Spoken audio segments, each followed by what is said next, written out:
Hi అండి, అందరూ ఎలా ఉన్నారు? బాగున్నారా? ఈరోజు బొంబాయి రవ్వతో ఉప్మా ప్రిపేర్ చేశానండి. నేను చూపించిన విధంగా బొంబాయి రవ్వతో ఉప్మా ట్రై చేయండి. మీ ఇంట్లో ఉప్మా తినని వాళ్ళు కూడా తప్పకుండా ఇలా చేస్తే తింటారు. అందరికీ కూడా నచ్చుతుంది. ఎలా చేయాలో నేను చూపిస్తాను. ఇప్పుడే నా ఛానల్ ఫస్ట్ టైం చూస్తున్నట్లయితే ప్లీజ్ నా ఛానల్ని సబ్స్క్రైబ్ చేసుకోండి, సపోర్ట్ చేయండి. ఇప్పుడు ఈ బొంబాయి రవ్వ ఉప్మా ప్రాసెస్లోకి వెళ్ళిపోదాం. ముందుగా ఒక ముగ్గుడు పెట్టేసుకుందాం. దానిలో ఒక 3 టేబుల్ స్పూన్ ఆయిల్ వేసుకుని ఒక 6-7 జీడిపప్పులు, ఒక 2-3 స్పూన్ల పల్లీలు వేయించుకోండి. మీడియంలో పెట్టుకుని వేయించుకొని పక్కకు తీసేసుకుందాం. ఇలా వేగిపోయి పక్కకు తీసేసుకుందాం.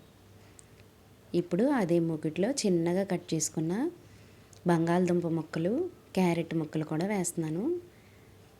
ఇలా క్యారెట్, బంగాళదుంప, టమాటా అన్నీ వేసి చేస్తే ఉప్మా చాలా టేస్టీగా ఉంటుందండి. చాలా బాగుంటుంది.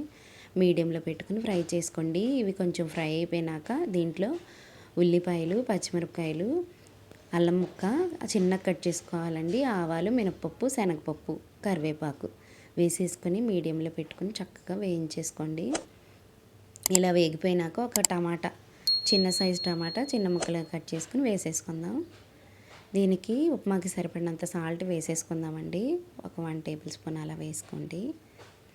ఇప్పుడు వేగిపోయినాయి కదా, వాటర్ వేసేసుకుందాం. ఒక కప్పుకి 3 కప్పులు వాటర్, ఒక కప్పు రవ్వకి 3 కప్పులు వాటర్ వేసుకోండి. వాటర్ మరిగిపోతుంది కదా, ఇప్పుడు ఒక కప్పు రవ్వ తీసుకుని సన్నగా వర్షం జల్లినట్టుగా వేసేసుకోవాలండి. ఉండలు కట్టేస్తుంది. ఒక చేతితో సన్నగా వేసుకుంటూ కలుపుకుంటూ వేసుకోండి. ఇలాగ రవ్వ అంతా వేసేసుకొని దీనిలో కొంచెం కొత్తిమీర వేసేసుకోవాలండి. ఇలాగ దగ్గర అయిపోతుంది.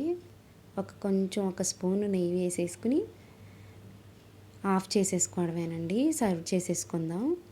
సర్వ్ చేసేటప్పుడే ఈ జీడిపప్పులు ఇవి ఇలా వేస్తే క్రిస్పీగా చాలా బాగుంటాయండి. చాలా టేస్టీగా ఉంటాయి. నేను ప్లేట్లో కూడా వేసేసుకున్నాను. దీన్ని పంచదార వేసుకుని తినొచ్చు, పచ్చడి వేసుకుని తినొచ్చు, ఉత్తిగా కూడా తినొచ్చండి. చాలా టేస్టీగా ఉంటుంది. చాలా బాగుంటుంది. మీరు అందరూ తప్పకుండా ట్రై చేసి ఎలా వచ్చిందో నాకు కమెంట్ పెట్టండి.